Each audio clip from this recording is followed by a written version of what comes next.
Chanson très rythmée de Wahran. Eh bien, bonjour à toutes et à tous. Et je suis très heureuse de vous servir en ce mercredi 7 juin. Eh bien, oui, ça commence à se sentir. Quoique, en cette matinée, eh bien, on a pu avoir une petite brise de fraîcheur avec un peu de pluie. Le matin, on est très content de s'être réveillé avec une petite sonorité un peu de pluie, un peu de fraîcheur. Eh bien oui, c'est aujourd'hui le 7 mai puisque la température variera entre 24 et 17 degrés, si ce n'est pas 15. Voilà. Eh bien, on va commencer notre bal aujourd'hui par l'éducation nationale et parler un petit peu de ce qui s'est passé ces 3 derniers jours d'examen du BEM, puisque nos enfants, ils verront que leur examen se finira aujourd'hui à midi. Eh bien, les dés sont joués. Et bien sûr, on va un petit peu poser quelques questions sur la préparation du bac qui va commencer le dimanche, Inch'Allah. Et bien, bon courage à tous nos étudiants et étudiantes au lycée. Et bien sûr, on parlera de médecine. Aujourd'hui est à l'honneur la 36e édition le 36e congrès international de neurochirurgie qui s'est passé à l'EHU d'Oran. Eh bien, on aura le professeur Bellebna accompagné du grand professeur Boubker Mohamed qui seront présents avec nous, qui nous parlera un petit peu de ce qui s'est passé, un petit topo sur les 2 journées, le 3 et le 4. Et bien sûr, on parlera de start-up aujourd'hui avec Yassine Khaddaoui et professeur Zoubida Ouyahia qui seront présents avec nous afin de nous parler un petit peu sur ce qui s'est passé lors de ce colloque international. Et bien sûr, on parlera aujourd'hui des énergies renouvelables et bien sûr la protection de l'environnement avec Ilyes Benzien et ses invités. On ira bien sûr aujourd'hui marquer la veille, on est le 7 juin et c'est la veille du 8 juin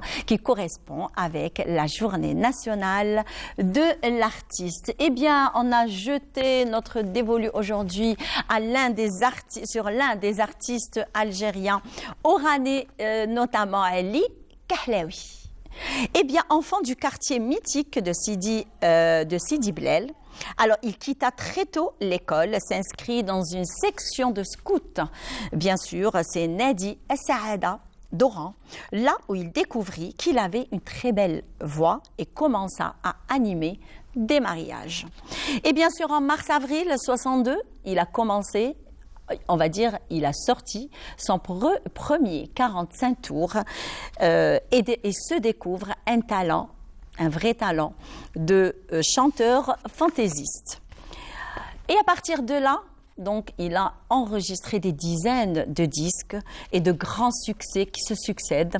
Alors, on va dire, il y a eu des chansons on va dire, Lektef, une chanson qui s'appelle Lektef, Sbar Sbar Ya Khouya, et bien sûr, la chanson mythique, avec un titre mythique, c'est Boutartega. Boutartega, Boutartega. Je la connais pas toute, mais en tout cas, c'est une très très belle chanson oranaise qui a fait quand même bien parler d'elle. Et bien sûr, les grands, il a côtoyé que des grands tels que Ahmed Wahbi, Blaoui El Houeri. Et son dernier gala a été le 30 août 1989. En 2000, l'enfant emblématique de la chanson oranaise tira sa révérence. Et en ce 7 juin, la veille du 8 juin, on lui rend un hommage. Eh bien, pour cela, je vous offre une très belle chanson interprétée par ce grand de la chanson oranaise, Ali Kahlaoui.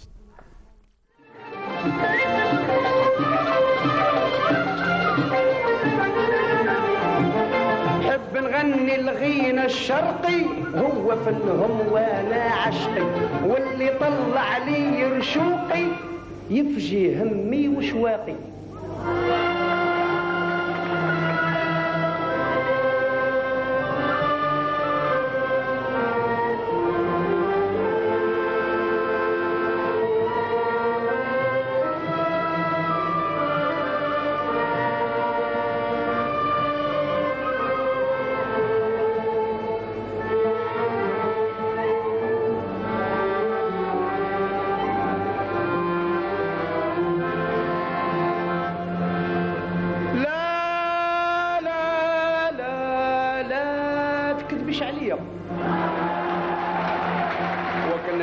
شفتك بعينيا لا لا لا لا تفستيش عليا وكان اللي شفتك بعينيا إني رأيتكم ما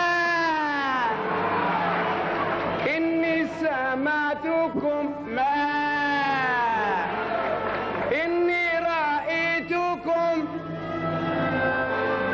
إني سمعتكم إني رأيتكم إني سمعتكم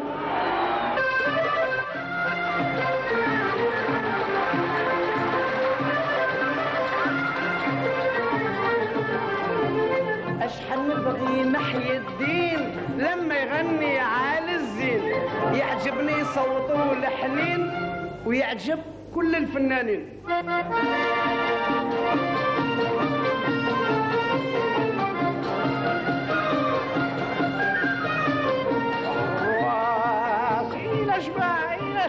يرجعك الجن ويخلع في روحه كي يتقرع عمره ما يحمض الضوء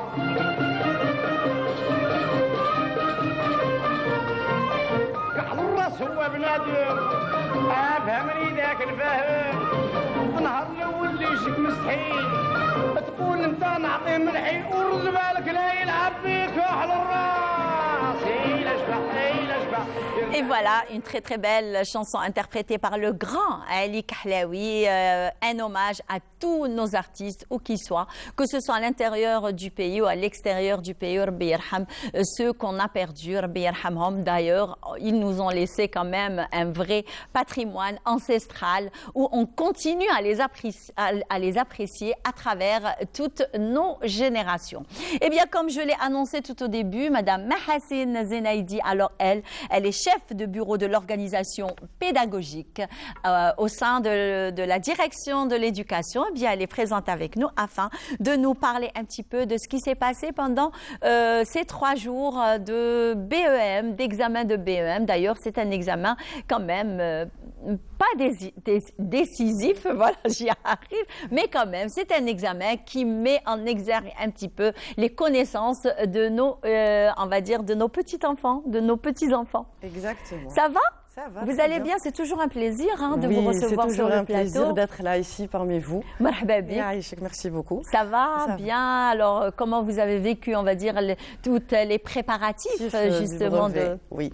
Alors, concernant le déroulement du brevet, toutes les mesures de prévention et de précaution et de prévention ont été prises par notre organisation pédagogique à l'échelle d'Oran. Vous en avez du pain sur la planche. Exactement, oui. Alors, que ce soit dans le cadre pédagogique ou administratif, tout a été préparé pour que l'examen du brevet se déroule dans des meilleures conditions. Alors, parmi ces mesures, on a déterminé le nombre des candidats qui ont passé le brevet. 33 110 candidats. À l'examen du BEM. À l'examen, oui, du BM. On a 32 778 candidats scolarisés et 332 candidats libres. Concernant l'encadrement... Ce chiffre concerne uniquement la ville d'Oran ou alors même les villages limitrophes? Toute la circonscription d'Oran. D'Oran, oui, exactement. Alors, concernant l'encadrement, on a 7 881, dont 5 907 profs et 116 centres d'examen. Alors, la nouveauté qui existe cette année... Justement, j'allais vous poser la question, est-ce qu'il y a eu quand même de nouveaux dispositifs pour accueillir, on va dire, ces enfants qui, pour la première fois, passent un examen quand même important à leurs yeux sur le cursus, on va dire, pédagogique. Exactement. Alors, la nouveauté qui existe pour la première fois ici à l'échelle d'Oran, il y a eu 2 nouveaux centres dans des hôpitaux. 2 nouveaux centres d'examen dans les hôpitaux. C'est la première fois à l'échelle d'Oran. Justement, oui. Voilà, le premier il se trouve au niveau de Canastel et le deuxième, Hassi, ce sont des enfants cancéreux. Oui, voilà. Oui. Au centre l'émir Abdelkader qui abrite les enfants qui sont malades d'une pathologie très lourde telle que les différents cancers d'ailleurs et à qui on souhaite un prompt rétablissement et qu'on est là pour vous. Alors on est là pour vous accompagner en cette matinée. Exactement. Ou même Monsieur le Wali et Monsieur le directeur ont fait l'ouverture. Ça fait plaisir, mais ça fait plaisir. Exact. Donc c'était le lundi. C'était le lundi. C'était le lundi matin, oui. Alors, donc ils vont suivre les mêmes étapes que les enfants scolarisés? Les mêmes étapes, mais les mêmes étapes. Un peu allégé par rapport. Un peu allégé. Alors, concernant, tout a été pris en charge concernant la restauration, les transports pour les candidats qui sont un peu lointains. Vous m'aviez un petit peu devancé, parce que je voulais justement vous poser la question, parce qu'il y a eu cette nouveauté, on en a vraiment entendu parler, de ce transport urbain, on va dire, mis à la disposition des enfants qui habitent très loin et qui ont des examens à passer pour ne pas arriver en retard. Donc, l'Éducation nationale a fait une convention avec la direction des transports. Collaboration avec les chefs de Daïra, exactement. Très bien. Voilà. C'est bien. Voilà. Alors, les transports, que ce soit pour les candidats ou les chefs de centre. Cette année, vous avez vraiment cartonné. Hein. Exactement. Salutations à Monsieur le directeur. Monsieur Exactement. Merci pour Monsieur le directeur de l'Éducation nationale de la wilaya d'Oran. Donc, il y a Saha d'ailleurs. Et c'est comme ça qu'il faudrait vraiment prendre en charge les enfants parce que là, déjà, ils ont un souci en moins. Donc, c'est le vrai souci des transports. Donc, il y en a ceux qui n'ont pas les moyens de se déplacer, il y en a ceux qui n'ont pas de voiture, il y en a ceux qui sont démunis, ils n'ont même pas 10 dinars sur eux afin de prendre, on va dire, un transport le matin, surtout le matin.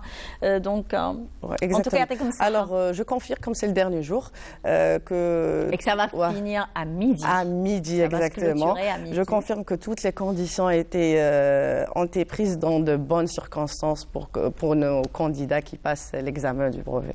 Alors, qu'est-ce que vous regardez là? Ça y est, notre étudiante est arrivée. Alors, pas encore. Donc, on l'attend. Comme on dit, on attend la rosa. Voilà. Donc tout s'est bien passé lors de cet examen de brevet et là on entame l'examen le plus important de notre vie. On va dire c'est lui l'examen décisif qui peut, on va dire, savoir et aussi être, on va dire, il va nous mener. Exactement. Et il va nous frayer justement un chemin vers notre avenir. Donc, on ne sait pas si on va suivre des études universitaires ou autres, parce que un échec, ça ne veut pas dire qu'on a eu l'échec de notre vie. Donc, il y en a ceux qui réussissent, il y en a ceux, autre chose. Donc, peut-être la formation professionnelle, peut-être. Donc, on essaye un petit peu de satisfaire les deux, on va dire. Donc, alors, le bac, eh bien, la voilà, la rosa jette. Voilà, la rosa est arrivée. Donc, c'est une jeune étudiante. Bonjour. Bonjour. Alors, tenez, vous pouvez lui donner le micro. Voilà. Et voilà. Vous êtes tombée à pic d'ailleurs. Donc, bonjour. Vous êtes la jeune... On va dire la jeune Ahmed Bouziane Djihan, avec le micro, voilà, avec une moyenne de 18,55 pendant l'année. Oui. Yatek Saha, ça va? Alhamdoulilah. Vous allez bien? Oui, alhamdoulilah. Oui, alhamdoulilah. Avec les études, la révision. Oui, la révision. Alors, vous êtes scientifique? Oui. Alors, est-ce que vous pouvez nous parler un petit peu des préparatifs du bac? Qu'est-ce que je dis pour cet examen qui est très important? Bon, je consiste sur les matières essentielles pour le maths et la science physique et je fais les cours. Pour les matières de histoire géo et arabe, je les laisse pour les derniers parce que ça. Le coefficient n'est pas aussi important que les, oui, que les matières j'oublie scientifiques. un peu et donc je peux les laisser pour les derniers. Les derniers.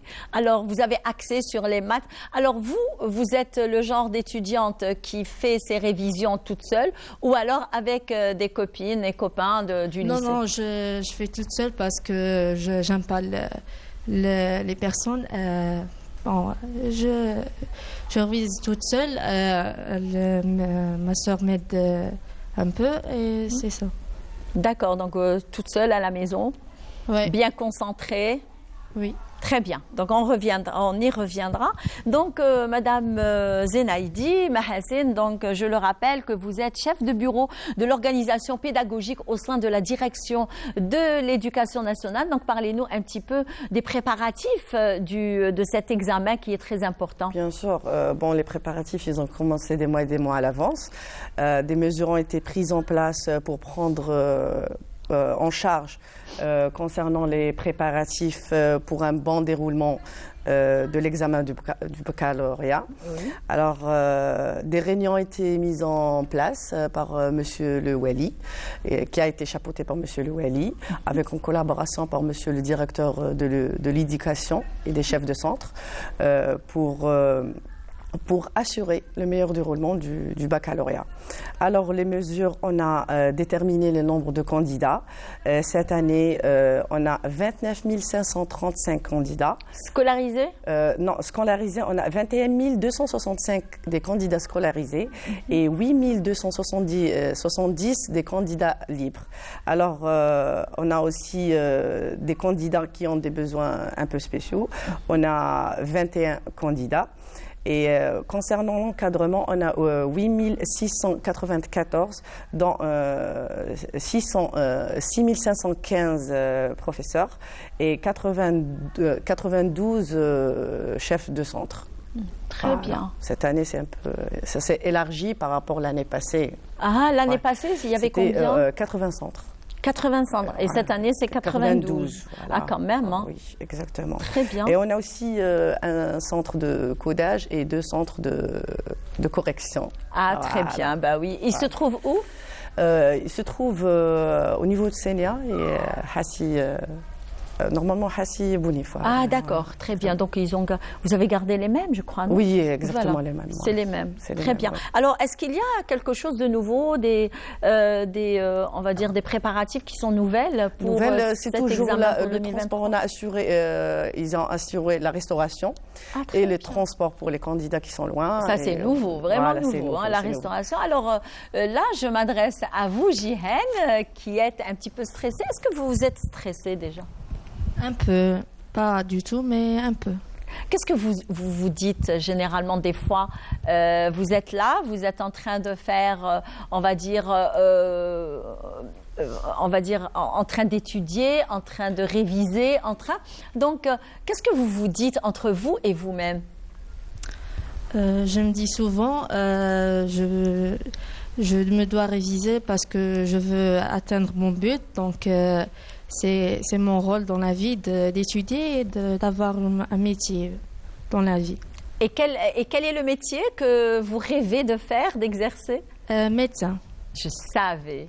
Soit médecin, soit professeur. Je savais, avec vos lunettes et cette tenue. Alors ça, elle est sérieuse. Donc Ouais, ça exactement. va. Ça se voit. Ça va. Donc, et vos parents, est-ce qu'ils sont vraiment stressés par rapport à vous? Non. Non. Donc, il essaye toujours de m'aider et de ne pas être stressé. Oui. Ils sont pas stressés du tout. Moi aussi, je suis un peu stressée, mais pas quand même. Non, mais il faut se dire que c'est un examen qu'on va passer, puis on le passe, on le prépare pour le passer.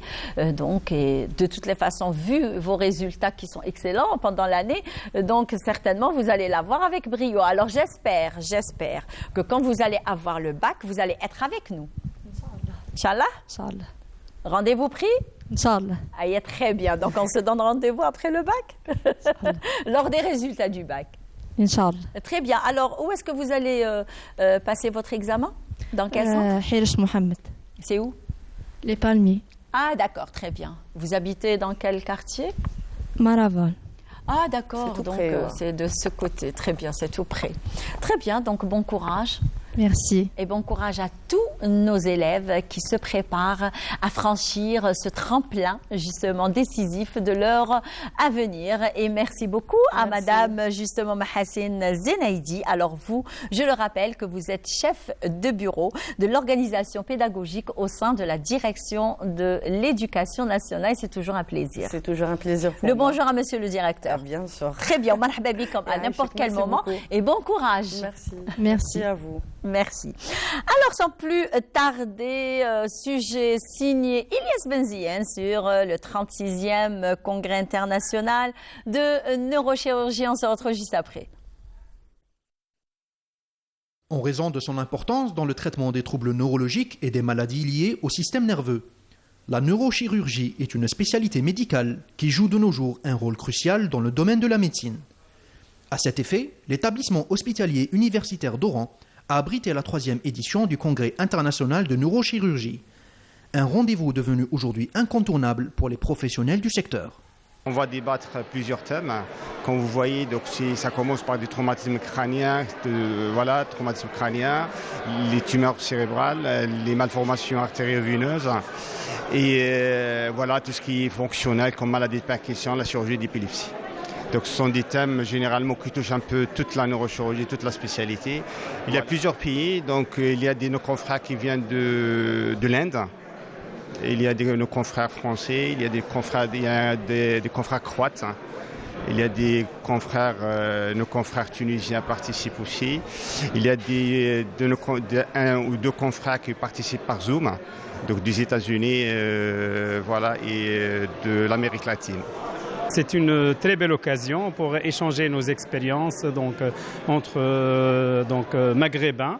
Et j'ai participé par une communication, une présentation sur le rachis, le rachis avec osteosynthèse traumatique et principalement sur les complications du rachis. Alors c'est une participation déjà amicale puisque j'ai tissé des liens d'amitié avec mes collègues oranais, neurochirurgiens depuis de très nombreuses années. Donc c'est un plaisir et c'est par amitié aussi que je suis là. Je réponds à leur invitation avec très grand plaisir et c'est aussi pour développer, mettre en place un projet très ambitieux avec mes collègues algériens qui est la chirurgie materno-fétale du spina bifida, c'est-à-dire opérer les futurs enfants dans le ventre de leur maman pour diminuer le handicap à la naissance d'une malformation grave qui s'appelle donc le spina bifida et qui est particulièrement fréquente en Algérie. Ce congrès, qui s'est étalé du 3 au 4 juin, a regroupé ce qui se fait de mieux en termes de recherche et de pratique et a mis en lumière les progrès réalisés par l'Algérie en la matière. Exceptionnellement, il y a deux termes très importants, c'est le traitement mini-invasif, ce qu'on appelle endovasculaire, des accidents vasculaires cérébraux, en matière de la chirurgie des anévrismes, traitement endovasculaire des anévrismes. Et cette année, on va essayer de faire un projet en jumelage avec l'Université de Nancy concernant la chirurgie des spina bifida en intra-utérine. Il y a beaucoup d'avancées technologiques dans la neurochirurgie. On essaie de suivre les avancées actuelles dans le monde. On essaie de les acquérir, ces nouvelles technologies dans nos pays pour faire moins d'erreurs pour les patients et pour avoir des chirurgies encore plus sûres et plus safe.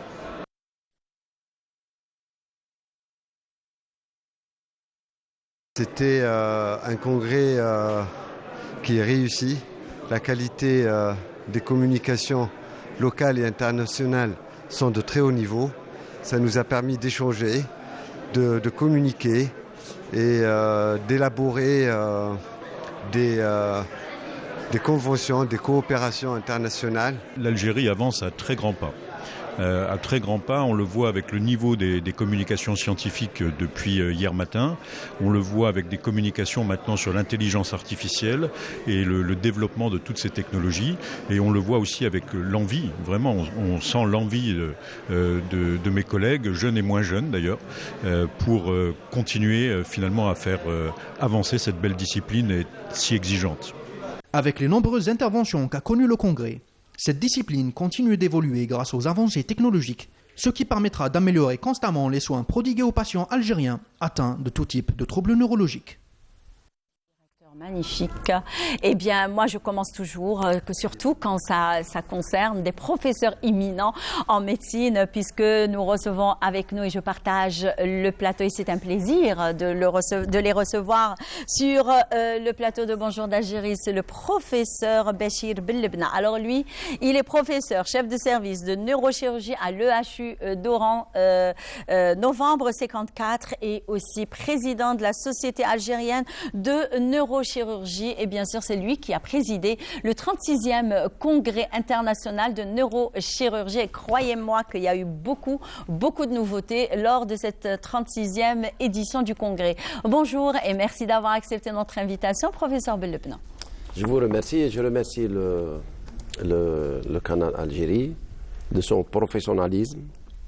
Il a toujours été présent sur la couverture médiatique, que ce soit en économie, en médecine, en éducation.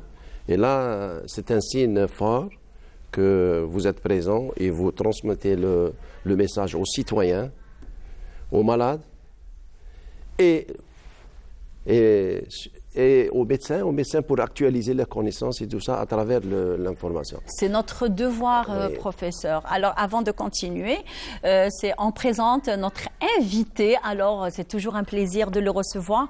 C'est bien sûr, ce n'est autre que le grand professeur en chirurgie générale, le professeur Mohamed Boubkar. Bonjour. C'est gentil, bonjour Emmanuel. Merci d'avoir accepté notre invitation. C'est toujours un honneur pour nous. Et c'est un honneur de la station régionale d'Oran de vous recevoir et de partager avec vous ce moment, on va dire, de médecine, ce grand moment de chirurgie, on va dire. Alors là, le 36e congrès international de neurochirurgie.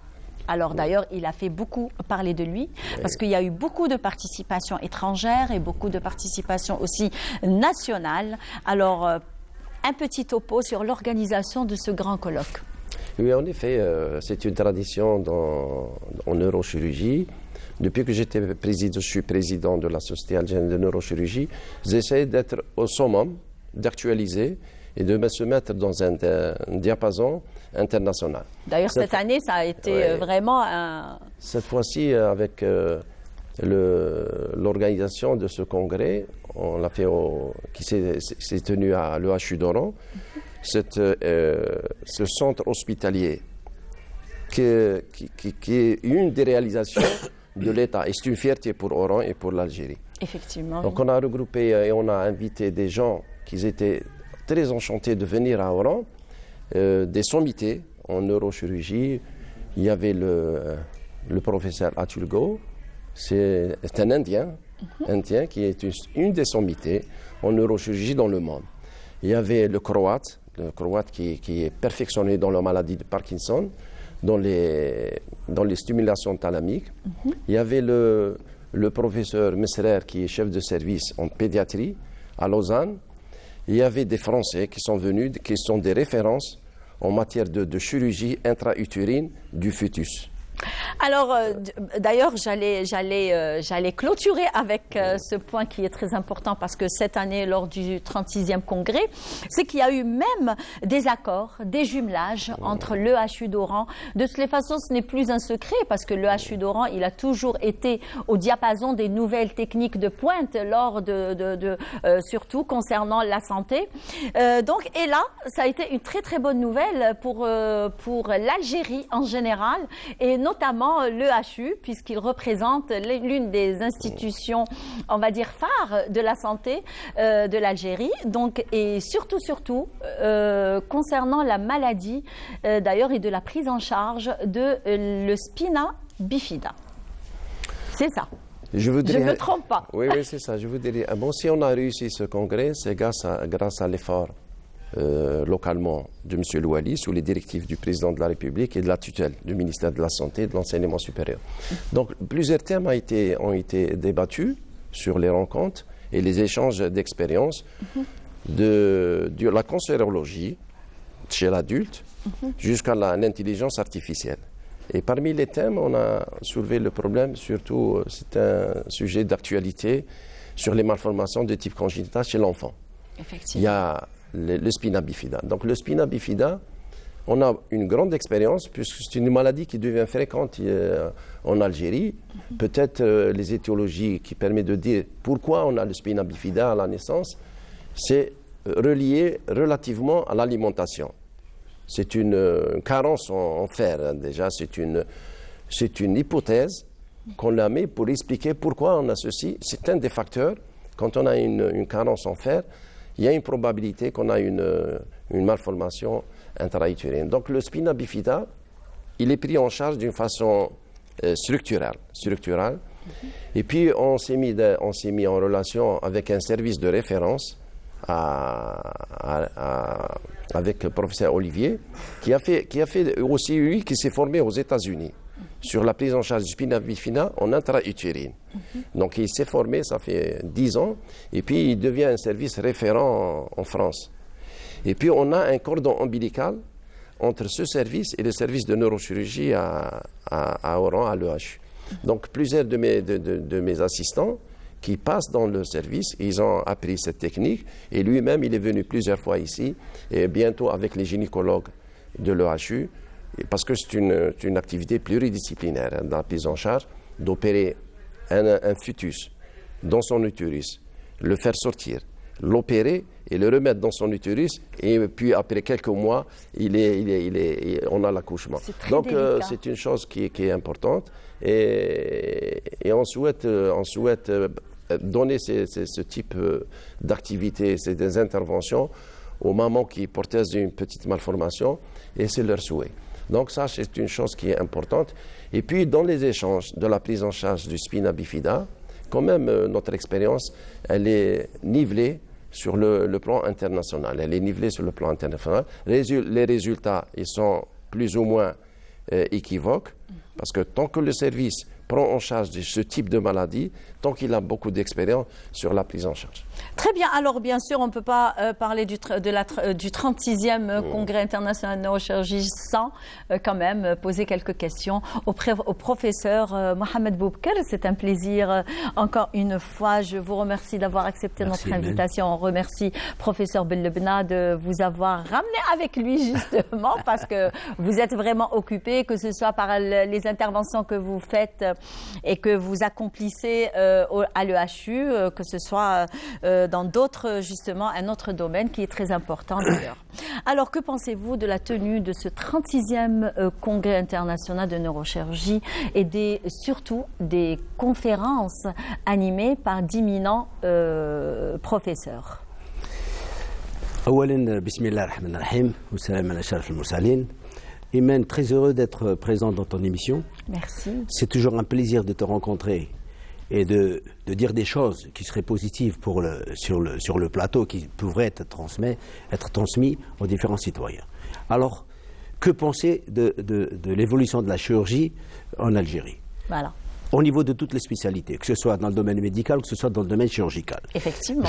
Nous nous intéressons à la chirurgie et je vais vous parler rapidement du 36e congrès de neurochirurgie, en présence de son président. Et vous savez, quand vous avez la présidence d'une société nationale et qui est transposée au niveau de l'Ouest, c'est déjà une réussite.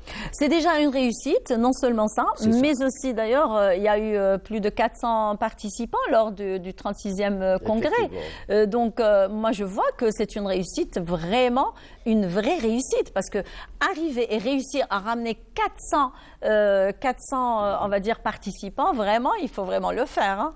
Alors, je vous disais que d'abord, il y a une soif de la part des étudiants, de la part des professionnels de la santé, de façon à participer dans cet espace de savoir. Effectivement. La Société algérienne de chirurgie, elle joue son rôle. Elle permet de partager des expériences d'outre-mer avec des expériences locales. Deuxièmement, elle permet une formation. Troisièmement, en ce qui concerne le congrès lui-même. Il faut une d'abord remise à niveau aussi. Une remise à niveau. Il faut rappeler le congrès précédent, où il y a eu 460 participants, avec une dizaine de participants étrangers à l'échelle internationale. Cette fois-ci, je pense qu'il y a eu à peu près le même nombre. Il y avait une forte participation, l'amphi était plein. Mais il y a eu aussi des professionnels experts reconnus dans le monde, notamment l'Indien Atul, qui est reconnu dans la chirurgie de l'appareil locomoteur, le Croate dont il a parlé, et Klein, qui fait des interventions en itéro. Donc il y a eu cet échange. Non seulement il y a de la formation dans un congrès, il y a la formation, la transmission du savoir, mais il y a aussi les échanges entre étudiants, entre partenaires, une coopération qui s'établit dans des spécialités aiguës et obtus. La neurochirurgie hors à Oran, elle a beaucoup progressé. Mais ce qu'il faut savoir aussi, c'est qu'en matière de neurochirurgie, et c'est là où je disais à mon ami Bachir, en fait c'est un frère, nous sommes des professionnels qui, ça fait déjà un bon temps qu'on se connaît, qu'on est l'un à côté de l'autre. C'est qu'aujourd'hui, on parle d'évolution, et vous savez, la chirurgie, elle progresse de jour en jour.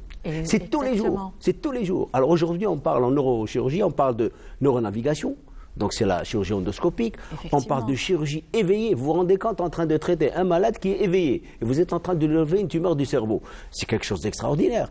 Mais le progrès considérable qui a été fait, c'est dans l'imagerie. Et aujourd'hui, vous savez, si je vous parlais demain, je vous parle de 2050 par exemple, ou de 2060, eh bien, l'imagerie va tellement progresser que ce sera, si vous voulez, un double numérique. Le double numérique, qu'est-ce qu'il va permettre? De scanner le corps entier et elle va permettre aux chirurgiens de circuler à travers le corps et de voir quelles sont les possibilités de guérison, d'abord le diagnostic et puis les possibilités de guérison, et d'une. Deuxièmement, en matière d'analyse, si on fait de l'analyse biologique maintenant, aujourd'hui c'est plus la peine de piquer, d'enlever, ils vont arriver à piquer, c'est comme vous prélevez pour faire une analyse de glycémie, vous mettez ça sur une puce, on appelle ça une puce microphysique, qui va transmettre à un système numérique, et ça, ce sang que vous voyez, il va être... Le sang, vous savez, une goutte de sang, c'est des millions de globules rouges, de globules blancs, de plaquettes, de protéines, etc. Ça va devenir du plasma, il va être analysé en une dizaine de minutes et vous allez pouvoir diagnostiquer une centaine de maladies chez les patients. Oui. Vous pouvez avoir un diagnostic en 10 minutes, vous vous rendez compte? Et ça va servir quoi? Ça va servir les pays pauvres. Bien sûr. Les pays pauvres, vous vous rendez compte, on n'est plus obligé de payer des choses extraordinaires pour... Donc, un diagnostic. Ce que je voudrais dire pour terminer, parce que ça c'est très important, c'est qu'il y a une coopération, il y a une logistique, d'abord il y a un partenariat, aujourd'hui un binôme qui est fait avec le ministère de la Santé et le ministère de l'Enseignement supérieur, il y a une concordance qui est extraordinaire, c'est très bien. Les deux ont déjà... une carrière qui est... Et puis ils ont des compétences reconnues. Les deux, que ce soit le ministère de l'Enseignement supérieur ou le ministère de la Santé. Deuxièmement, il y a un appui logistique, moral, un effort de la part des responsables d'en haut. Vous voyez ce que je veux dire? Oui. Et donc, à partir du moment où l'Algérie investit énormément sur la santé, investit énormément sur l'enseignement supérieur, nous sommes obligés, nous, professionnels de la santé, qui sommes les principaux manipulateurs des outils, nous sommes obligation d'avoir des résultats. Et à ce moment-là, qu'on fasse aujourd'hui une évaluation, et vous allez voir que sur le plan d'évaluation, l'Algérie a progressé. Nous avons aujourd'hui des spécialistes qui ont participé à des concours internationaux, et ils ont réussi. C'est dommage qu'ils partent. Et dans toutes les spécialités. C'est dommage qu'ils partent. Mais le message principal que je lance, et qu'a lancé Walil Amr Ta'ana, exactement. C'est de dire les portes sont grandes ouvertes. Tous les gens, les professionnels, les spécialistes, les gens qui veulent venir en Algérie, nous sommes là pour vous aider. La porte est grande ouverte, l'Algérie vous attend. Enfants d'Algérie, revenez chez vous. L'Algérie a besoin de vous. Et c'est comme ça qu'on peut se développer, qu'on peut aller loin. Et déjà comme ça, en matière de technologie, en matière de prise en charge des malades, nous sommes... Vous revenez à la chirurgie... Effectivement, oui. La chirurgie endoscopique, mini-invasive.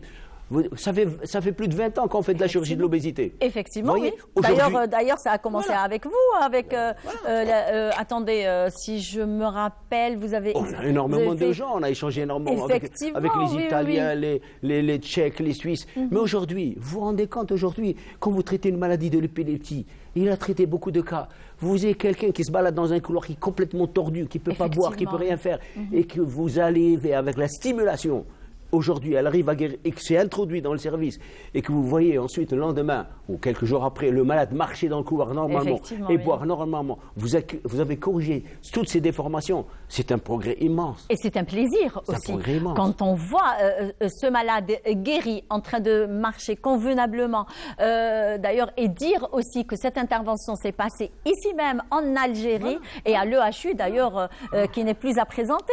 C'est une institution de santé de référence d'ailleurs. Quand vous demandez, quand vous êtes un professionnel de la santé, tel que lui, en neurochirurgie, moi je le félicite parce que je vois... Et la chirurgie générale telle que vous, professeur Boubkal. Et que je vois qu'on introduit une nouvelle technologie qui consiste à guérir l'épilepsie, à guérir toutes les malformations, etc., aussi. Les Parkinson. Oui. Quand on arrive à guérir ça, vous vous rendez compte, au niveau d'Oran, c'est un progrès immense. Ça, c'est une lueur d'espoir pour les malades. Et d'autant plus que, on nous donne les moyens. Alors, j'ai posé la question au ministère de l'Enseignement supérieur la dernière fois au niveau du Sénat. J'ai dit, quel est le budget que vous accordez à la recherche?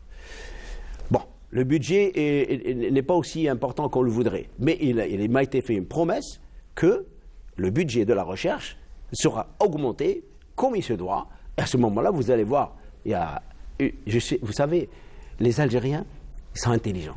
Ils sont très intelligents. Et je vous assure qu'ils peuvent faire énormément de choses, pourvu qu'on leur donne les moyens. Effectivement. Et aujourd'hui, et on a une bonne compétence. Et la feuille de route actuellement, et c'est inscrit dans les programmes, dans les différents programmes de M. le Président de la République, c'est encourager, augmenter les budgets et faire en sorte que l'Algérie puisse rivaliser de l'autre côté de la Méditerranée. Moi, j'en suis heureux. Donc, encourager et être, on va dire, au diapason des nouvelles techniques de pointe. Donc, un dernier mot, professeur Belbna, pour clôturer. L'a dit professeur Boubkal. Boubkal, c'est une référence, c'est une école. Il a formé des générations. Et puis, en tant que politique actuellement, il est sénateur, mais quand même, il a cette envie d'opérer tous les jours. Effectivement. Donc, on est dans une dynamique de formation de qualité, les jeunes. Parmi les thèmes que j'ai soulevés et j'ai insisté pour qu'on puisse échanger toutes les traditions protocolaires dans les différents services, c'est le fléau des accidents de circulation. J'ai soulevé le problème des traumatisés crâniens et du rachis cervical. Ça, c'est un grand fléau parce que quand même, c'est des malades qui deviennent lourds après pour l'État, pour la sécurité sociale et tout ça. Et on a échangé notre expérience sur la prise en charge de ce type de malades.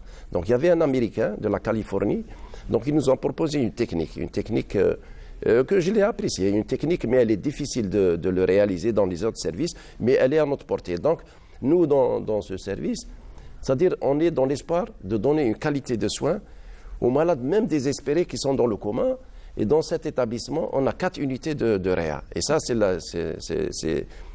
la force de cet établissement, c'est l'unité de réanimation. Les unités de réanimation, il n'y a pas que le chirurgien qui fait l'acte. Il faut la continuité qui est synergique avec l'acte opératoire. Donc, on a des résultats qui sont probants, qui sont sur le plan international. Il a apprécié l'Américain, M. David, sur nos résultats sur la prise en charge des traumatisés crâniens et du rachis cervical. Pour vous dire, dans la formation, c'est pour ça qu'ils sont pris en considération. Les jeunes qui sont formés dans les établissements universitaires et dans les facultés de médecine, ils sont pistés pour les intégrer dans les autres établissements sur le plan international. Donc moi, ce que je fais, je pense, comme il a dit mon confrère, que nos jeunes, ils ont tout le produit ici qui finit, les enseignants, les gens qui ont de l'expérience, et ils ont beaucoup d'avenir dans ce pays. Ils ont beaucoup d'avenir dans ce pays, et les portes sont ouvertes. De toutes les façons, professeur Belbna, donc on en voit quand même des chirurgiens, on en voit des physiciens, on en voit des professeurs, on en voit des chercheurs qui sont en train de réintégrer et de revenir en Algérie justement pour s'installer, se réinstaller et donner de leur savoir justement et le transmettre aux jeunes justement qui sont, on va dire, dans leur spécialité. Donc merci beaucoup, merci professeur Belbna, c'est un plaisir et c'est une grande réussite ce 46e congrès international de neurochirurgie. Donc, pour l'année prochaine. J'allais vous dire rendez-vous pour l'année prochaine, Inch'Allah. Donc, merci. Professeur Mohamed Boubkal, c'est un plaisir de vous recevoir sur le plateau de Bonjour d'Algérie. Donc, et en plus de ça, c'est que je le rappelle que vous êtes un grand chirurgien de référence. Modestement. Eh bien, vous savez, professeur, chose que vous ne savez pas, certainement. Donc, tous les Oranais sont fiers de vous.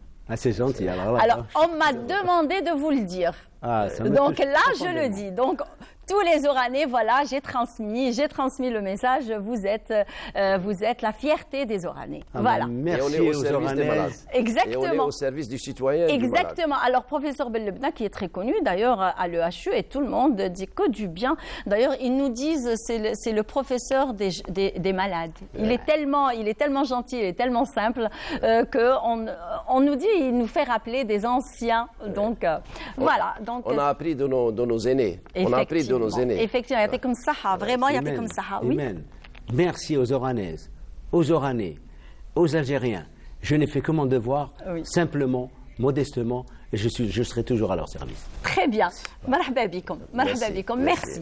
Eh bien, sans plus tarder, puisque un sujet Salim Skandar sur la journée mondiale, on revient au 1er juin. Eh bien, c'est la journée mondiale des droits de l'enfant avec un sujet fait justement à Mostaganem avec Salim Skandar. On se retrouve juste après. Vous êtes pressé de partir là؟ ان شاء الله تكونوا بيان غايه لاباس والله لا غايه طلع شويه. السلام عليكم ان شاء الله تكونوا بيان غايه لاباس. معكم عمو تيتي من ولايه المسغالي. اليوم رانا لنا في المسرح الجهوي جلالي عبد الحليم. اليوم رانا دايرين جورني سبيسيال يعني من الصباح حتى العشيه. يعني الغريان مليحه لعينيه حتى ملي يبلعهم هو فرحان يعني نهار اليوم غادي نعمروه بالفرحه. Une journée entière dédiée au bambin. À l'occasion de la Journée mondiale de l'enfance, le théâtre régional de Mostaganem a concocté un programme artistique à travers une série d'activités théâtrales, d'animation et des ateliers de dessin. اليوم ارتأينا أن تكون هناك احتفالية خاصة بالأطفال بمناسبة اليوم العالمي للطفل، وراكم تشوفوا توافد تاع الأطفال الصغار خاصة روضات تاع ولاية مستغانم.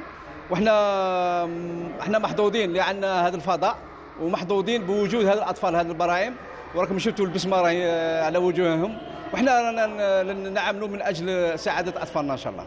كل عام في هذا اليوم يكون كاين بروغرام شارجي، نخدموا مع لي كريش، مع لو تياتر ريجيونال، مع دي فوا مع لا ميزون كولتور، لي بيبليوتيك. ستادير هذا النهار يكون يوم مميز بالنسبة للأطفال. هما الأطفال راهم توت لاني يشوفوا لي سبيكتاكل وكل شيء، بصح في هذا النهار يشوفوا اون موزايك ارتستيك متنوعة، يعني عدة مسرحيات من كل الأنواع، من كل الطبوع، l'animation, le clown, les spectacles d'enfants. Coïncidant avec les vacances d'été pour certains et avec l'approche des examens pour d'autres, le théâtre de Mostaganem a été une bouffée d'oxygène permettant aux enfants de décompresser et de bien s'amuser.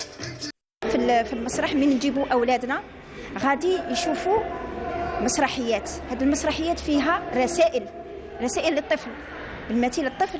أنا من نجيب ولادي هنا من يقعدوا يسمعوا يقولوا يسألوني أسئلة في الدار، يقولوا لي ماما المعلم علاش يجاوبنا بأسئلة اللي تكون بسيطة وحنا نعرفوا تاني نجاوبوه على حسب ما قرينا في المدرسة. يجوني نون ستوب، يعني من 10 تاع الصباح حتى ل 6 تاع العشيه ان شاء الله.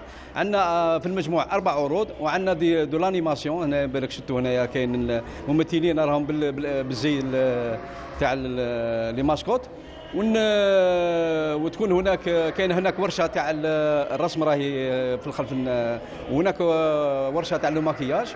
انا نقول للجمهور مرحبا بهم، وهذه حفله ولادنا كاع، ورانا سعداء بتواجدهم تاعهم. Un événement festif où l'enfant a été à l'honneur et qui se veut le prélude d'une longue série de manifestations durant toute la période estivale.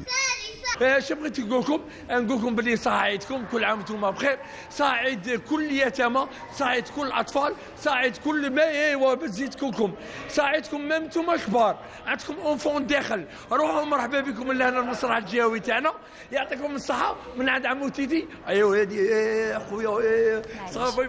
Et bien de retour sur notre plateau, et merci à Salim Skandar de nous avoir amené ces pépites et nous avoir plongé dans le monde des enfants. C'était lors de la Journée internationale des droits de l'enfant le 1er juin, et c'est à Mostaganem que ça s'est passé.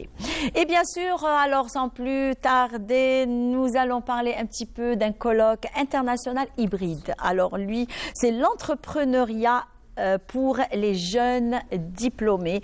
Eh bien, entre défis et opportunités qui s'est passé le 5 juin à Oran, à l'université d'Oran, Oran 2, eh bien, nous avons avec nous l'organisatrice de ce colloque international, c'est Madame Zoubida Ouyahia, présidente du colloque. Bonjour. Bonjour Imen. Ça va? Bonjour. Très bien, merci pour l'invitation. l'invitation. C'est toujours un plaisir. Ben, merci. Merci. Alors, vous n'êtes pas seule puisque vous êtes avec une personne d'ailleurs qu'on a l'habitude de recevoir sur ce même plateau de Bonjour d'Algérie. Alors, d'habitude, on le ramène en tant qu'artiste. Alors, aujourd'hui, il est venu avec la casquette de... Alors, voilà. Alors, vous êtes consultant en développement socio-culturel. Bonjour, c'est Yassine Khadaoui. Bonjour Iman. Ça va? Très bien. Vous allez bien? C'est un plaisir. Et vous avez plusieurs titres d'ailleurs, parce que c'est tellement long. C'est tellement long, parce que vous en avez fait des choses quand même. Hein? Au nom pour la jeunesse. Donc, et là, je suis chargé de communication pour l'Organisation nationale. Je voulais arriver là. Voilà, des jeunes entrepreneurs. Et c'est un défi et tout un honneur d'essayer de représenter les valeurs de la jeunesse. Vous avez relevé le défi. Je suis en train de le relever. Vous l'avez fait de toutes les façons. J'espère bien, c'est pas facile. Très bien, marhaba bik, et merci d'avoir accepté notre invitation. D'ailleurs, vous avez animé 2 conférences. D'ailleurs, l'une est plus importante que l'autre. Donc, c'est gérer le stress pendant les examens. Et puisque nous sommes en plein examen, donc je reviendrai vers vous. Alors, parlez-nous un petit peu du colloque hybride. Voilà, en fait, c'est le colloque national, donc je rectifie, mais il avait l'envergure d'un colloque international. D'accord. Voilà, donc c'est un colloque sur l'entrepreneuriat des jeunes diplômés entre défis et opportunités, organisé par la faculté sciences économiques, commerciales, sciences de gestion, en collaboration avec le laboratoire ingénierie développement durable, présidé par professeur Moustapha Farhawi. Donc, on a essayé de répondre à la question du rôle d'université dans le développement de la culture entrepreneuriale et l'accompagnement des jeunes diplômés, d'accord, pour créer leur entreprise. Parce qu'aujourd'hui, justement, on recherche des jeunes qui créent de la richesse et non qui cherchent de l'emploi. Donc voilà, Alors, il y a eu combien de participations? En fait, il y a eu plus de 70 participants, donc en une journée, donc entre des intervenants qui ont intervenu en présentiel et d'autres à distance. Très bien. Voilà. Donc là, je reviens vers Yassine Khadaoui qui est là d'ailleurs et ça tombe à pic. Vous tombez à pic et vous tombez bien puisque nous sommes en plein examen. Donc il y a eu justement cette semaine, on a vécu avec les enfants l'examen du BEM. C'est le premier examen du cursus estudianta. Alors là, on s'apprête à accompagner nos jeunes lycéens à faire, on va dire, à passer l'examen le plus important de leur vie, on va dire, même si on a la licence, si on a le doctorat, mais comme on dit, je vais le dire en arabe, farhat al-bac, elle est inégalable. Donc, comment gérer ce stress, justement, que ce soit l'étudiant ou alors les parents aussi, hein, ils sont tout aussi stressés que leurs enfants. Effectivement, mais le stress, au fait, il faut considérer que c'est une chose naturelle avant tout. Effectivement. Et surtout, ici en Algérie, il y a un stress collectif partagé entre celui qui passe l'examen et les parents et la famille, ce qui est très normal. Et il est proportionnel aussi selon chaque individu, au fait. Et le stress, il est là, on peut le transformer en un stress positif, justement, en prenant en débloquant en déverrouillant certains blocages. Comme par exemple lors du commencement de l'épreuve, des fois il faut essayer d'éviter de bloquer sur les questions difficiles et de passer à autre chose pour gagner du temps et pour ne pas rester bloqué et stressé. Il y a aussi un stress à dompter un petit peu avant les examens, en faisant du sport un petit peu, surtout le sommeil qui est très important. Il faut respecter le cycle du sommeil qui, si on ne les respecte pas, ça vient perturber justement la mémorisation des données. Des fois, il y a beaucoup d'étudiants qui font des nuits blanches justement et juste après avoir fermé les cahiers, ils partent directement dormir et c'est très mal conseillé parce que tout simplement, le cerveau n'a pas la faculté de mémoriser avec la fatigue tout ce qui a été assimilé. Or, que ce qui est conseillé, c'est d'arrêter les révisions 1 heure avant d'aller dormir. C'est ce qui permet au cerveau, justement, de se reposer et de faire une rétrospective sur tout ce qui a été mémorisé. Voilà. Et vous conseillez, on va dire, les jeunes, on va dire ceux qui s'apprêtent justement à passer cet examen, vous les conseillez à faire des révisions à partir de quelle heure? Ça dépend. Quel est l'horaire propice pour faire une bonne révision? Justement, il n'y a pas de recette miracle par rapport à cela parce que la motivation vient, ça dépend de l'heure au fait. Donc là où on est motivé, on est le moins fatigué. Là où on est des fois stressé pour se dire il faut que je révise, il faut que j'y aille. L'intérêt, c'est surtout de respecter le cycle du sommeil avant tout et de commencer quand on veut. Il n'y a pas de problème sur ça. Mais ce qui est sûr, c'est qu'il faut au moins avoir fait le travail de révision un petit peu en quelques mois avant, quelques jours avant. Bien sûr, oui, ça ne se fait pas 2 ou 3 jours avant. Hein, parce que là, 2 ou 3 jours avant, il faut se reposer, il faut savoir un petit peu on va dire se détendre et essayer de se concentrer sur cet examen qui va commencer le dimanche, je crois à 8h30 le matin. Voilà, oui. Le dimanche, Inch'Allah. Donc, bon courage pour nos lycéens. Par contre, vous avez aussi animé une deuxième conférence lors justement de ce colloque, on va dire, très important pour l'entrepreneuriat des jeunes. Je voudrais aussi profiter de l'occasion pour remercier mon professeur, Dr Ouihed, de m'avoir invité pour la seconde fois. Oui. Il y a eu un colloque international avant justement qui était couronné de succès où j'avais eu le plaisir d'être invité pour communiquer. Et là, il s'agit d'entrepreneuriat justement. Et mon intervention s'intitulait l'entrepreneuriat pour les jeunes. C'était entre défis et opportunités, mais en même temps, c'est le gros challenge socio-culturel, un nouveau challenge socio-culturel pour la jeunesse algérienne, car il y a beaucoup d'autres défis socio-culturels à relever. Et là, l'entrepreneuriat vient comme le gros challenge de la jeunesse afin qu'elle puisse participer à l'essor économique du pays. Très bien. Ouais. Alors, je reviens vers vous, Madame Zoubida Ouihia. Je le rappelle que vous êtes l'organisatrice du colloque. Alors, quel est le but, justement, de la tenue de ce colloque à ce moment précis? Parce qu'à ce moment précis, c'est que ce n'est pas anodin de l'organiser à ce moment-là. Tout à fait. Déjà, je tiens à remercier M. Khadaoui pour ses conseils, vu que j'ai ma fille qui passe le bac cette année. Donc, c'est vrai que... c'est un bon courage pour elle. Hein? Je lui souhaite beaucoup de succès, de la réussite. Donc, M. Khadaoui Yassine était en effet mon étudiant et j'ai toujours le plaisir de l'inviter dans les événements que j'organise parce que je le considère justement un modèle pour ces générations. C'est un modèle de réussite pour les étudiants qui viennent, donc il les motive avec ses... C'est une référence de jeune d'ailleurs. Tout à fait. Tout à fait. C'est pour ça que j'ai toujours le plaisir de l'inviter aux événements et franchement, ses interventions ont toujours été très enrichissantes, très pertinentes. D'ailleurs, je vais vous faire une petite confidence sur Yassine Khadaoui. Alors lui, c'est un grand artiste par contre, et c'est le seul artiste en Algérie qui joue avec brio. Alors le bouzouki grec qui est très très très joli avec de très belles mélodies. Donc on finit avec Madame Zoubida et après on revient à Khadaoui. Donc voilà, donc en fait c'est le taux de chômage est inquiétant. Les jeunes n'arrivent pas à trouver du travail. Donc on a essayé lors de ce colloque justement de discuter, d'essayer de trouver des solutions, donc des solutions pour les inciter à choisir une autre voie que les voies classiques, traditionnelles de l'emploi. Effectivement, oui, donc, parce que le monde a changé. Donc... Tout à fait, en leur expliquant justement le mode de création d'entreprise, en leur parlant aussi des politiques gouvernementales qui sont faites justement afin de soutenir la culture entrepreneuriale. Parce qu'il faut dire que l'État, afin de réduire justement ce taux de chômage, a essayé carrément d'orienter sa réflexion vers l'entrepreneuriat innovant. D'un côté, pour résoudre la problématique d'emploi et de l'autre, enclencher une dynamique autour de politiques publiques qui parlent d'économie de connaissances, d'innovation, de start-up, de micro-entreprises. Donc, normalement, le but a été atteint. Le succès d'un colloque s'évalue par rapport au retour, par rapport aux témoignages et franchement, il y a eu des retours très positifs. Les étudiants, les participants de différentes facultés du monde socio-économique étaient tous présents malgré que l'heure était, c'est-à-dire on a fini très tard dans la journée.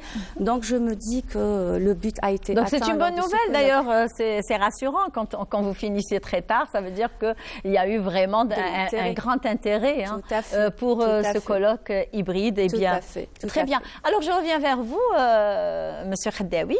Vous êtes à la tête de l'organisation. Alors, je suis chargé de communication de l'Organisation nationale des jeunes entrepreneurs. Oui. Et on vient de faire l'installation du bureau de Wilaya, justement, à Oran. Et notre président, c'est M. El Haj Abdelilah, que je salue d'ailleurs. Et le président de l'association nationale, bureau national, M. Belarbi, que je salue aussi. Donc, qui ont mis en moi la confiance afin de pouvoir être là, le porte-parole. De toute façon, il a choisi la bonne personne. Merci beaucoup, j'espère aussi. Rassurez-vous, monsieur, vous avez choisi la bonne personne. C'est très gentil, j'espère être à la hauteur aussi. Et toujours pour faire évoluer les jeunes et l'entrepreneuriat en l'occurrence. Surtout que nous avons comme mission d'encourager l'entrepreneuriat et que ça soit même, au fait, maintenant la donne a changé. Ce n'est plus les grosses entreprises qui sont amenées et incitées à exporter par exemple. C'est aussi grâce aux directives de Monsieur le ministre du Commerce qui incite les entreprises à exporter vers l'Afrique, car c'est un nouveau marché, et de profiter aussi de la zone de libre-échange ZLECAf, voilà, afin d'exporter vers des pays voisins à l'Algérie. Oui. Et au fait, maintenant, même les petites entreprises au fait, peuvent exporter, car il s'agit du potentiel exportable et non pas la dimension de l'entreprise. Si un produit qui a un potentiel à amener à être exporté, ben on peut accompagner et encourager à l'exportation, tout en restant dans l'optique d'encourager l'entrepreneuriat. Et ce qui est, au fait, quand on organise un colloque, comme l'a fait Madame Ouihia, on se dit peut-être que c'est un colloque, voilà, on retient que certaines choses, mais dans l'entrepreneuriat, c'est très très impactant, car il y a des étudiants qui sont en plein processus de création d'entreprise et que grâce au colloque, au fait, ils parviennent à y voir plus clair. Effectivement, oui. Et grâce aux directives et les conseils des professeurs et des différentes communications. Très bien. Alors, donc, et comme nous sommes aujourd'hui le 7 juin, la veille du 8 juin, c'est la journée nationale de l'artiste. Et de toutes les façons, Yassine Khaddaoui, on connaît un grand bout, on va dire, de ce domaine artistique, puisque vous-même, vous êtes artiste. Oui. Vous avez la casquette d'artiste, vous avez fait plusieurs compositions. Et là, c'est que nous, quand on reçoit sur le plateau de Bonjour d'Algérie des artistes, et surtout quand ça, on va dire, ça correspond, vous faites... C'est bon, coup de chien, là. Surtout quand vous êtes là la veille de la journée nationale. Donc là, il y a notre rédacteur en chef, Nabi Noui, qui est à la régie et qui voudrait vous offrir, et toute l'équipe de la station régionale d'Oran vous offre cette petite surprise, et on se retrouve juste après. Très bien.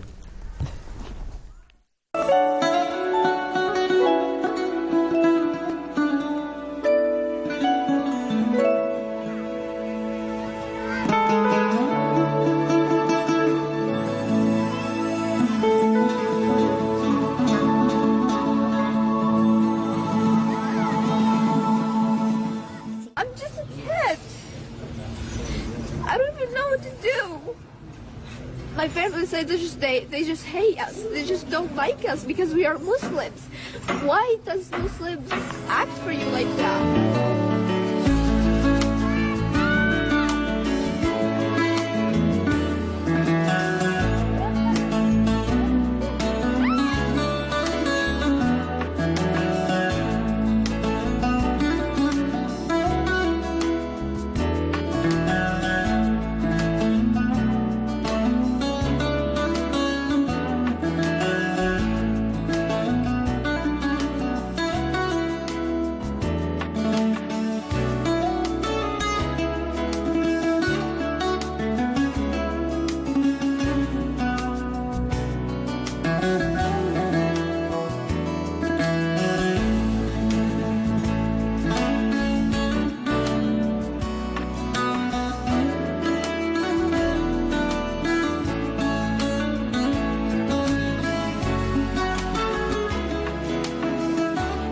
de l'ambiance au studio de Bonjour d'Algérie. Alors, on va dire au studio de la station régionale d'Oran. Donc, merci beaucoup à Yassine Khaddaoui qui nous a fait une très belle reprise. D'ailleurs, tout le monde, même nos caméramans, ont fredonné cette chanson. Ça me fait très plaisir. Très bien, le plaisir est partagé et bonne fête à vous, Yassine Khaddaoui, en tant qu'artiste, bien sûr. Merci beaucoup à Madame Zoubida Ouyahia. Alors, vous êtes l'organisatrice du colloque et puis marhaba bik à tout moment. Les portes sont grandes ouvertes à tous nos invités de la station régionale d'Oran, que ce soit d'Oran, de Tlemcen, de Bel Abbès, de Mostaganem, de Tiaret, de Saïda. Alors tout l'Ouest algérien est invité à venir et marhaba bikum d'ailleurs. Alors sans plus tarder, sujet Ilyes Benziyen et le colloque international sur les énergies renouvelables et la protection de l'environnement. Et tout de suite avec Ilyes Benziyen.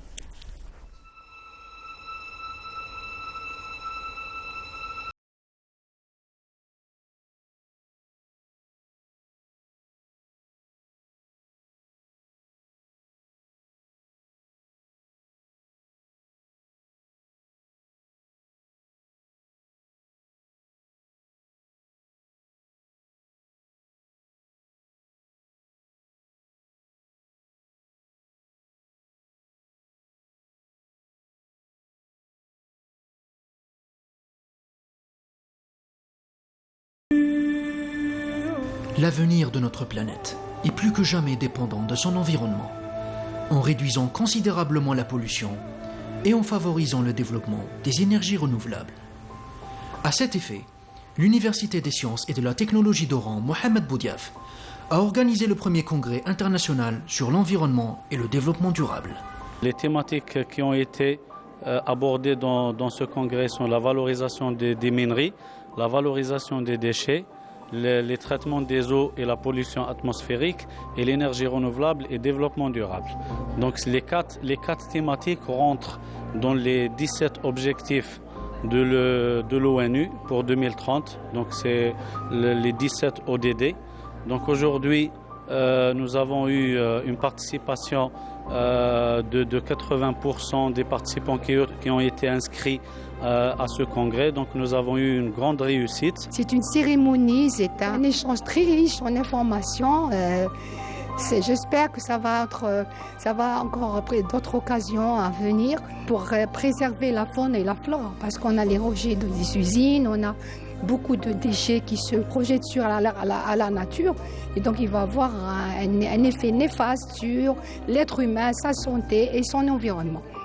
Une manifestation qui œuvre à dresser un état des lieux sur l'évolution de la recherche et participer au rapprochement des opérateurs, industriels et scientifiques. أنا مشاركة في المؤتمر الدولي الذي صادف اليوم العالمي للبيئة 5 جوان، واليوم العالمي للبيئة الذي يكون شعاره كفانا تلوث البلاستيك الذي نرى غزو كبير في مادة البلاستيك. عنوان المداخلة تاعي سي les émissions des gaz à effet de serre et leur impact. Alors ma communication a été basée sur la formation des titanates nanotubes à partir de l'anatase commerciale, c'est-à-dire à partir de l'anatase commerciale comme poudre d'industrie de forme sphérique. On lui fait des traitements hydrothermaux et on la rend sous forme d'un tube, c'est-à-dire de la structure sphérique en forme de 3D à une structure 1D des titanates nanotubes. Ensuite, on va tester ces matériaux dans la dégradation des polluants comme le méthyl-orange, le verre de malachite et l'acide tannique qui sont des polluants très nocifs pour l'environnement. C'est pour la gestion des déchets et la stratégie de réduire tous ces déchets, c'est-à-dire production zéro. Et rendre ces déchets c'est-à-dire dans le cadre de l'économie circulaire, quelque chose de rentable, c'est-à-dire tous ces déchets sont de la matière première secondaire et de la valoriser et donner un plus pour ces pays. Compte tenu du contexte mondial environnemental, il est primordial de souligner l'importance de ce type d'événement Et ce, pour un avenir propre et sain pour l'humanité et l'ensemble des générations futures. Merci à Ilyes Benzien qui s'est déplacé afin de nous ramener ces images et nous faire ce sujet. Alors, le colloque a été organisé à l'occasion du 5 juin, la journée internationale de l'environnement. Eh bien, pour parler de ce colloque, eh bien, nous avons avec nous et nous recevons avec nous deux professeurs éminents. D'ailleurs, ce sont des professeurs dans l'environnement et du développement durable. Donc voilà, j'y arrive aujourd'hui, je ne sais pas ce qui m'arrive. Donc nous avons avec nous bien sûr, galanterie oblige, Madame professeure Rachida Ouergli. Merci d'avoir accepté notre invitation. Merci beaucoup pour l'invitation, Mesdames. Très bien. Alors vous êtes accompagnée du professeur Mohamed Hadjel. Alors vous êtes professeur et président du Congrès international de l'environnement et du développement durable. Merci d'avoir accepté notre invitation. Merci Madame pour votre invitation. Marhaba bikum. Alors nous allons parler bien sûr du Congrès international, de la tenue du Congrès international. Donc parlez-nous un petit peu de cette initiative qui a été justement faite à l'occasion du 5 juin, la journée internationale et la journée mondiale de l'environnement. Merci Madame. Bien sûr, hier, on vient juste de clôturer ce congrès international sur l'environnement et le développement durable, qui s'est tenu sur 2 jours. Donc, nous avons porté sur toutes les thématiques environnementales et du développement durable, sur 4 thèmes. Donc, les thèmes, c'était la valorisation des minerais, sur la gestion des déchets, sur la valorisation de toutes les formes de pollution, telle qu'elle c'est, et notamment le traitement des eaux et la pollution atmosphérique. Et enfin, le 4e thème, c'était consacré aux énergies renouvelables. Donc, c'est un domaine d'ailleurs qui prend du terrain ces dernières années. Et en plus de ça, les énergies renouvelables, de toute façon, l'Algérie s'y prête bien puisque vu le climat, vu la point stratégique, la situation géographique. Donc merci beaucoup. Oui, pas de problème. Voilà, donc l'Algérie, d'ailleurs, elle a commencé les énergies renouvelables, ça fait quand même quelques années. Oui, exactement. Donc le but recherché à travers ce congrès international, c'est justement, depuis 1 année et demie qu'on s'est mis avec le comité scientifique, déjà sur les thèmes, le choix de ces thématiques, pour rentrer en plein dans les axes prioritaires de notre pays.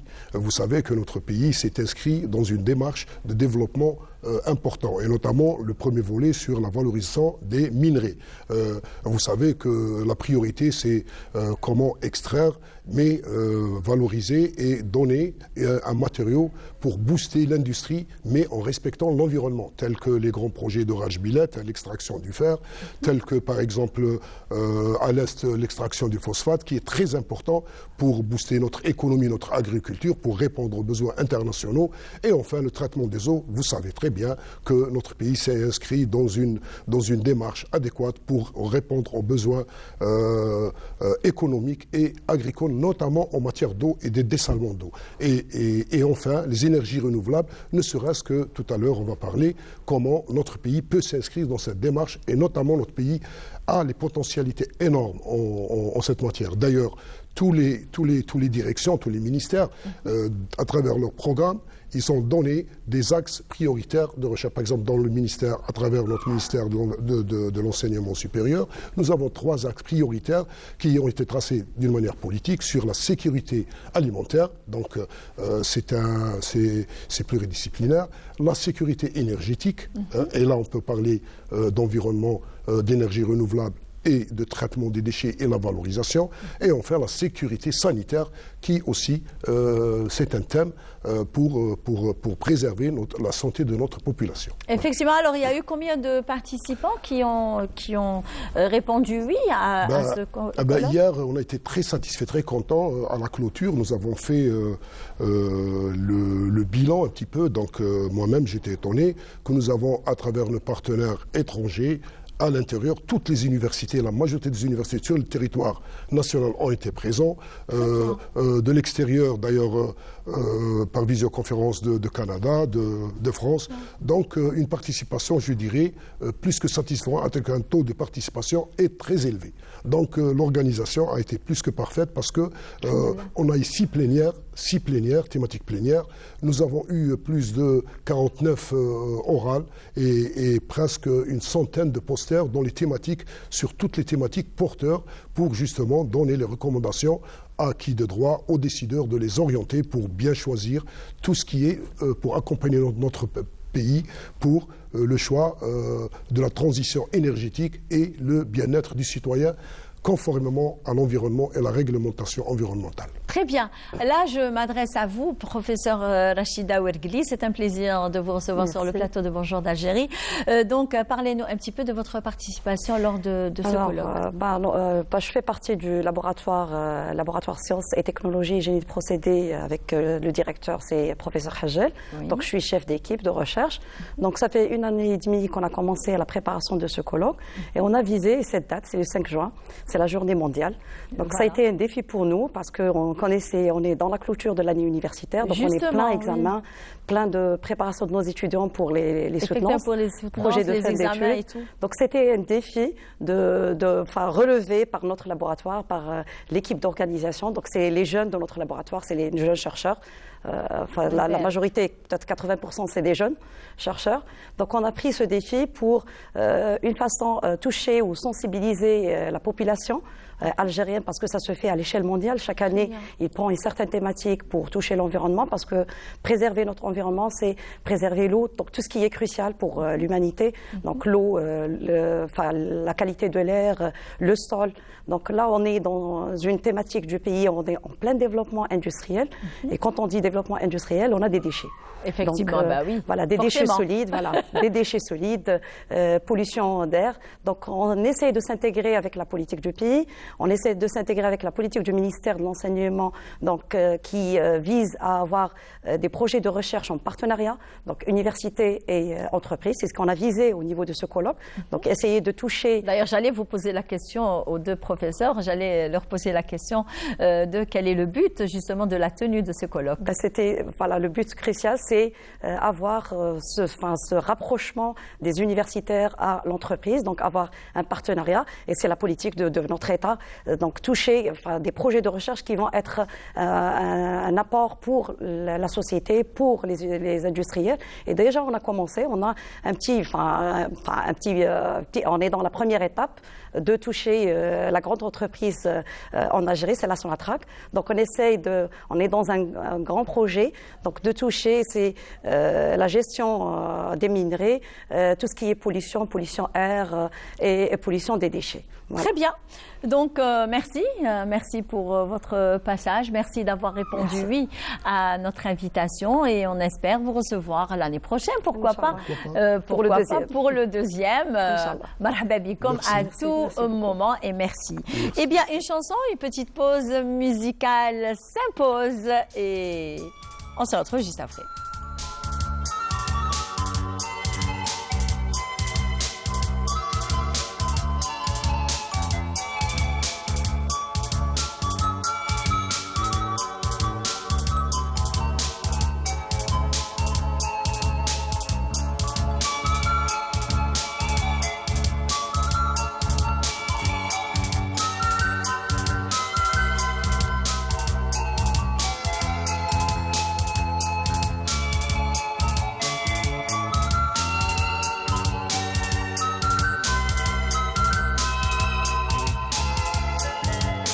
وتشد خاطري وتغير يا زينة الزينات وانت يا غالية غالية زايدة بالي شوفي حالتي ما تشكر يا فايقة البنات وانت يا زاهية ناوية اختلي ما تلوميش ما تلوميش ما تلوميش ولو في يوم تبكي بنواه ما تلوميش ما تلوميش ما تلوميش ما نسمع لوم كسرتي الجناح نبغي نكلمك ونهدر ونشكي لك ليعاد ونارك حامية حامية قادية تخلي وإذا نعزم ما نقدر نقول لك كلمات ونشوفك جاية فايتة قبلي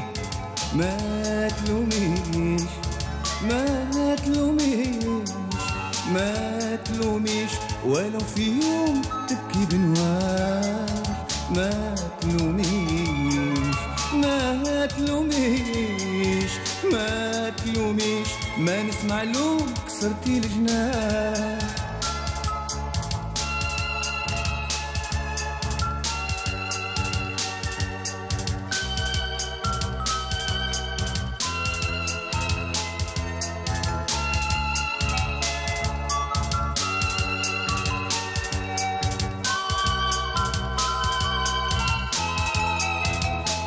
وقلبي زايد يصبر وما دريتي هيهات وانتي يا ناسية ناسية جاهلة أحوالي غير عيني ليك. Eh bien, en hommage à Cheikh Fethi Rabbi Yerhamou, eh bien, en cette grande occasion, la Journée nationale de l'artiste, eh bien, le dernier plateau, la dernière ligne droite, eh bien, sera Orano Mostaganémoise avec Ilyas Benzien. Bonjour, c'est toujours un plaisir de partager avec toi le plateau. Toujours bon, un plaisir. Maintenant, je ne vous vois plus parce que du moment qu'on se tutoie, à longueur de journée, on est ensemble. Donc... Oui, pas de souci. Mais je ne suis pas Mostaganémois, par contre. Non, toi, tu es l'enfant de la télé. Toi, tu es l'enfant de la télé. Et toi, alors, nous recevons avec nous, bien sûr, Mortal Hallel, qui n'est plus à présenter, hein, le chef d'orchestre, puisque c'est la journée nationale qui correspond avec le 8 juin de l'artiste. Bonjour. Bonjour, Iman. Merci pour l'invitation. Merci à toute l'équipe. Merci à toi. Alors, et bien sûr... aussi, une autre personnalité qui nous vient de Mostaganem, d'ailleurs, c'est la référence. Pardon ? C'est une sommité. Exactement, c'est une sommité, une personnalité de la wilaya de Mostaganem, quoique ses origines, ils sont de Mezouna, et on fait un petit coucou à tous les habitants de Mezouna. Donc, et puis, c'est monsieur Mansour Ben Chehida. Alors, vous êtes professeur des universités, conteur professionnel, spécialisé en histoire de proximité. D'ailleurs, on a eu l'occasion de vous recevoir sur le plateau, sur ce même plateau pour l'histoire de Mostaganem, ses rites, ses traditions, coutumes et ainsi de suite. Donc, et vous avez publié plusieurs ouvrages tels que Kaki, le dramaturge de l'essentiel, les deux Medder, les figures emblématiques de Mostaganem, la gestuelle du Medder, d'ailleurs qui est très importante, et bien sûr Djamel Ben Sabar, le feu follet du théâtre algérien. Eh bien, je vous remercie de m'avoir invité. Merci d'avoir accepté. Et il m'est toujours agréable de parler de culture, parce que dans notre pays, on en a beaucoup. Oui. Et semble l'avoir oublié. Pour parler théâtre, puisque il semblerait que l'on m'ait appelé pour ce sujet, je dois préciser qu'à Mostaganem, le premier théâtre a ouvert en 1884. C'est pas hier, ça. Et puis que la première pièce a été jouée en 1925-26. Ici... j'ai une attestation écrite et une photo de l'équipe qui a joué cette pièce de théâtre qui s'appelle Lila al-Maghdouba. Cette pièce a été écrite par le Cheikh al-Alaoui. Ça montre un petit peu les accointances entre le monde spirituel, le monde traditionnel et la culture proprement dit. Maintenant, pour parler de théâtre, on est obligé de mentionner Djamel Ben Sabar, parce qu'il vient de disparaître. D'ailleurs, j'ai commis un livre concernant sa biographie, et je précise que tout ce qui est là m'a été raconté par l'intéressé lui-même. Hein, je n'ai été que le plumitif, comme on dit. Et donc, il y a aussi un autre monstre qu'il ne faut pas oublier, bien sûr, c'est Kaki, le dramaturge de l'essentiel. J'ai écrit ce livre avec Mostafa Abdrahman, que je salue. Donc aujourd'hui, les vieux ont disparu, ont commencé à disparaître. Des compagnons de Kaki, il n'en reste que 3. Mzaja Baqasem, Chouir, et le troisième, Ben, je l'ai oublié. Je peux vous permettre une question, s'il vous plaît? Oui. Justement, parce que je vois que vous avez écrit un ouvrage sur Kaki, qui est d'ailleurs l'un des rares. Et ce que je sais, parce que j'ai aussi fait des recherches sur Kaki, c'est que les données sont très très insuffisantes, voire même quasi inexistantes. Comment vous avez fait pour réunir autant de matière pour un livre? Bon, ben, il faut préciser que Kaki, premièrement, est natif de mon quartier. Donc j'ai été chez sa sœur. J'ai été chez les gens qui l'ont bien connu, qui étaient à l'époque encore vivants, des proches, les compagnons de Kaki. Hein. Oui. Je parle de Djamel, je parle de Ben Mohamed, je parle de Msaadja, je parle de... on voit la photo. Et j'ai eu la chance, voilà, Kaki, là il est jeune, et j'ai eu la chance d'avoir des informations qu'un universitaire normal n'aurait pas eu du fait de son hétérogénéité, nous allons dire, du fait qu'il soit étranger au milieu.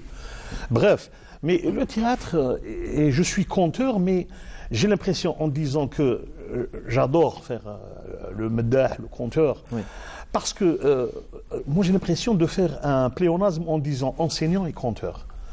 Un bon conteur est un bon enseignant. Absolument, ça se met. Et il faut toujours raconter, c'est soit des contes, de la légende, et ça s'appelle un conteur, soit du savoir scientifique, académique, etc.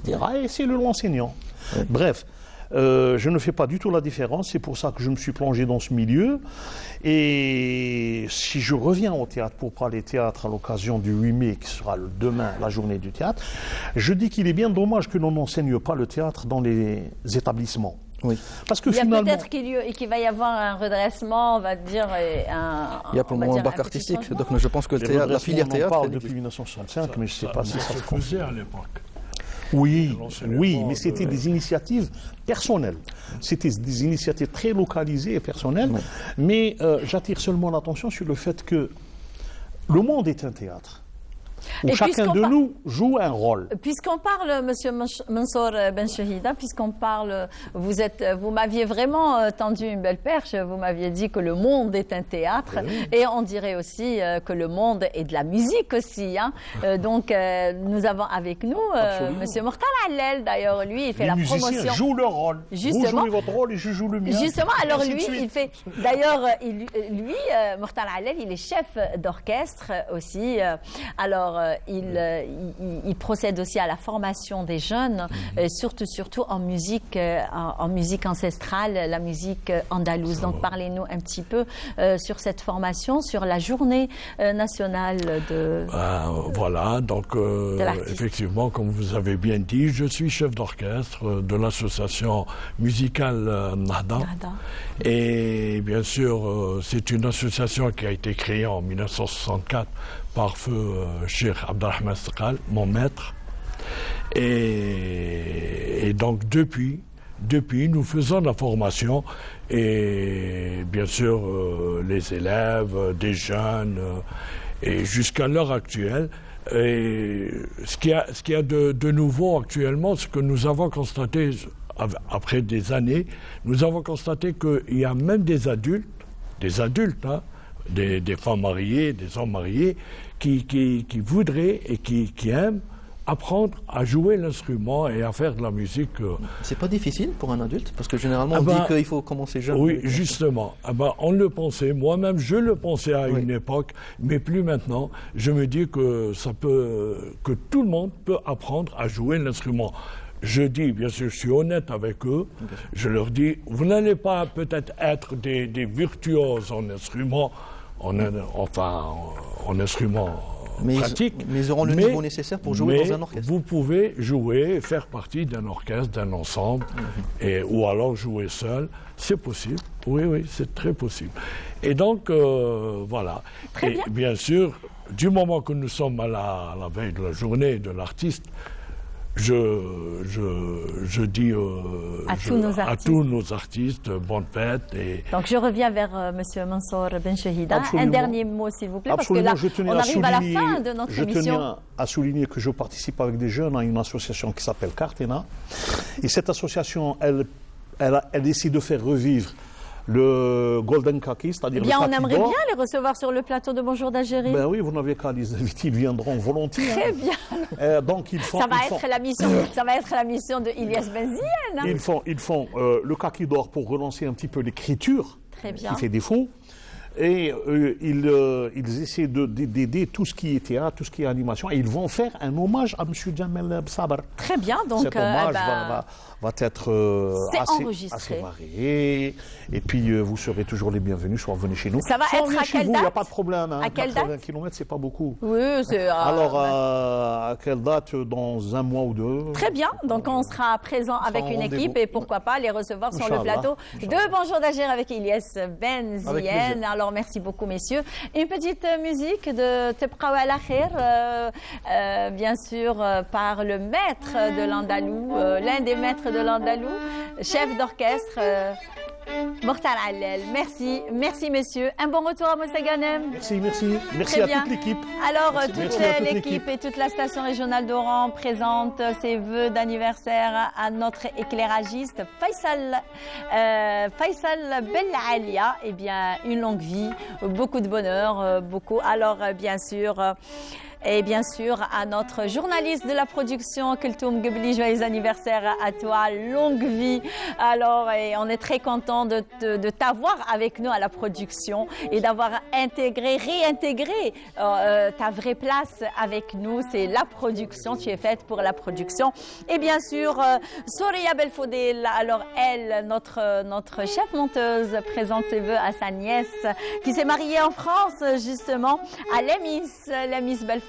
Donc beaucoup de joie, beaucoup de bonheur et une belle vie conjugale. Donc merci à vous. Alors quant à nous, moi, Ilyes Benziane et moi, on vous donne rendez-vous le mercredi prochain. Alors à la même chaîne, à la même heure. Au revoir.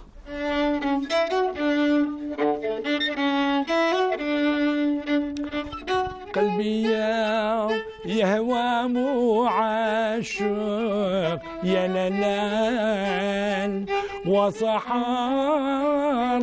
جملو يا لالان يا لالان وصحارني جملو